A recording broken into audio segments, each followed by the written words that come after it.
और उसके पिता ने जो कहा है कि साइकेट्रिक प्रॉब्लम थी, बाइपोलर इश्यूज हैं उसके साथ, मुझे लगता है वो पहलू भी देखना पड़ेगा।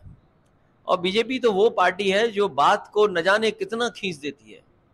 आप बताइए, पत्रकारों को क्या दोष था बलिया में? क्या पत्रकारों को दोष था? पेपर किसने लीक किया? प्रशासन की जिम्मेदारी थी। पत्रकार ने तो केवल सूचना दी, मदद करना चाहता था पत्रकार, लेकिन पत्रकार को जेल भेज दिए गए। और अयोध्या जैसी जगह पर 5 साल की बेटी के साथ बलात्कार हो जाए, उसके साथ घटना घट जाए।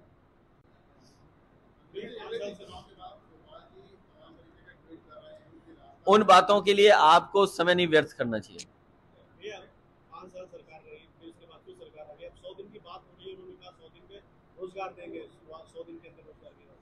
समाजवादी पार्टी की मांग कई बार रही है, जिन लोगों को नौकरी दी है कम से कम बताया जाए कि इनको नौकरी दी है। अगर 5 लाख का दावा है तो कम से कम कन्नौज में बताया जाए कि 5 लाख में कन्नौज के लोगों को इतनी नौकरी मिली है, फर्रुखाबाद के लोगों को इतनी मिली है, सहारनपुर के लोगों को इतनी मिली है, चित्रकूट के लोगों को इतनी मिली है, झांसी के लोगों को इतनी मिले। कम से कम जानकारी तो दे सरकार। और अगर जानकारी सरकार नहीं दे रही है तो आंकड़ों से खिलवाड़ कर रही है। बहुत बहुत धन्यवाद। ये चुनाव में जिस समय मुझे अपनी बात रखने का मौका मिल रहा था, पूरे चुनाव में ये बात कही गई कि जैसे ही चुनाव खत्म होगा पेट्रोल डीजल से लेकर के सब महंगाई बढ़ेगी। सवाल महंगाई का तो है ही है, लेकिन जिस तरीके से बेरोजगारी बढ़ रही है, हमारा यूथ, हमारा नौजवान, उसका भविष्य अंधकार में दिखाई दे रहा है। ये कंटिन्यूटी की सरकार है, ऐसी सरकार नहीं है कि जो कोई नई सरकार बन गई हो।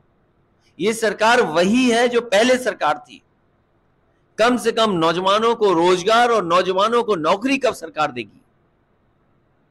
पूरा नौजवान भटक रहा है।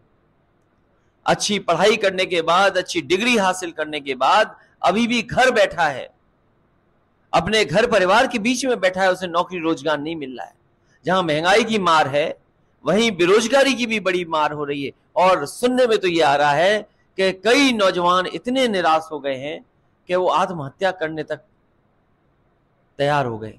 पुलिस बुला करके आपको भी जेल में ठूस दिया जाए। और दुख तब है जब किस तरीके से उस पत्रकार के बच्चे रो रहे हैं, परिवार के लोग दुखी हैं, उसकी मां कितनी दुखी है सोचिए। मां को पता ही नहीं था कि उसका बेटा जो नौकरी पे गया है वो घर शाम को नहीं लौटेगा, वो जेल भेज दिया जाएगा। बच्चों के आंसू नहीं रुक रहे हैं। ये कैसी सरकार है सोचिए। जो लोकतंत्र को बचाने के लिए हमारे पत्रकार सब कुछ लगा देते हैं, उन पत्रकारों के साथ ये व्यवहार, बहुत ही निंदनीय व्यवहार हो रहा है इस सरकार में।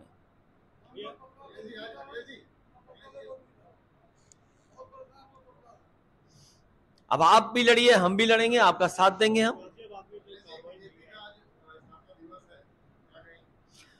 मुझे खुशी है कि उन्होंने लाल टोपी नहीं पहनी, लेकिन लाल टोपी की जगह कोई और टोपी पहन ली उन्होंने।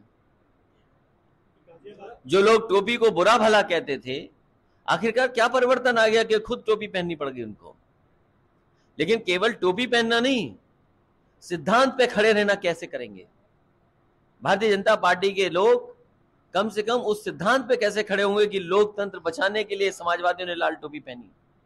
समीक्षा होगी, कार्यकर्ता जो कहना चाहेगा वो कहेगा, और जो कमियां होंगी उसको दूर करेंगे। कन्नौज वैसे भी बहुत पुरानी राजधानी रही है, सम्राट हर्षवर्धन के जमाने में राजधानी रही है। कन्नौज अलग नहीं हुआ, कन्नौज समाजवादियों के साथ रहेगा।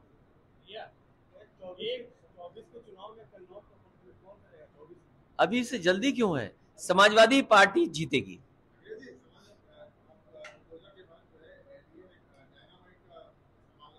किस चीज का?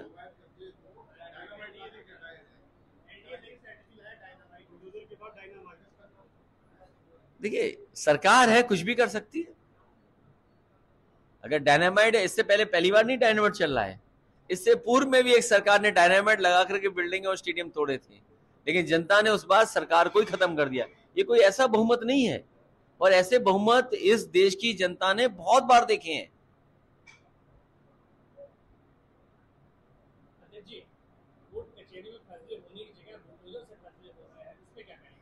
समाजवादी पार्टी कानून पर, संविधान पर भरोसा करती है। भारतीय जनता पार्टी संविधान पर भरोसा नहीं करती है।